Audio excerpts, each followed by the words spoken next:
की आता आमच्या कुठल्याच बाबीला धोका बसलेला नाही, ओबीसी समाजाशी सरकारने धोका केलेला नाही, सरसकट कुणब्यांचे प्रमाणपत्र दिले नाही आणि मराठा समाजाला सरसकट ओबीसीच्या आरक्षणातून आरक्षणही दिलेलं नाही। हे बघा, आंदोलनकर्ते ज्या बाबीकरिता आंदोलन करतात त्या सरकारने पूर्ण केल्या असं त्यांना वाटत असेल, त्यांचं समाधान झालं असेल आणि त्यांनी आंदोलन मागे घेतलं असेल तर मी त्यांचं अभिनंदन करीन आणि सरकारने त्यांना समाधानी केलं त्याबद्दल सरकारचं अभिनंदन करेन। पण महत्त्वाचा प्रश्न इथे आहे की कालपर्यंत सगळे सोयऱ्याबद्दलच्या व्याख्येबद्दल जे काही बोलल्या जात होतं, मी कालपर्यंत सुद्धा आपल्याशी बोलताना बोलत होतो की सगळे सोयरे म्हणजे काय, तर वडील आजोबा आणि पणजोबा यांच्या शैक्षणिक आणि महसुली कागदपत्रावर जी जात लिहिलेली असेल ती त्याच्या मुलांना आणि नातवंडांना लागत असते।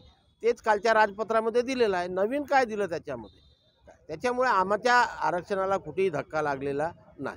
ज्या पद्धतीने जरांगे पाटील अडून बसले होते की ओबीसीतून आरक्षण घेणार आणि त्याचबरोबर सगळे सोयरे हे देखील त्यामध्ये नामोल्लेख असला पाहिजे, तर त्या पद्धतीचं राजपत्र आता सरकारने त्यांच्या हाती दिले, तुम्ही कसं पाहता? आता समाज त्या राजपत्राचा अभ्यास करेल, समाज त्या राजपत्राचा अभ्यास करेल आणि ठरवेल की आपल्याला काय मिळालं आणि काय नाही मिळालं। नंतर लोक त्याच्यावरती प्रतिक्रिया देतील। मी तुम्हाला आधी सांगितलं, मी जे म्हणत होतो तोच आहे GR मध्ये, दुसरं काहीच नाही, नवीन काहीच नाही।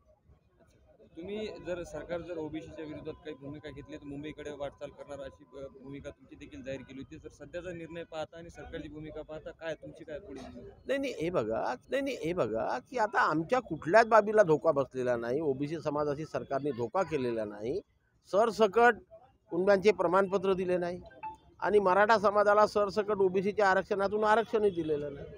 त्याच्यामुळे आमच्याशी कुठं धोका झालेला नाही, त्याच्यामुळे आम्हाला आता मुंबईला कूच करण्याची काही गरज नाही आहे।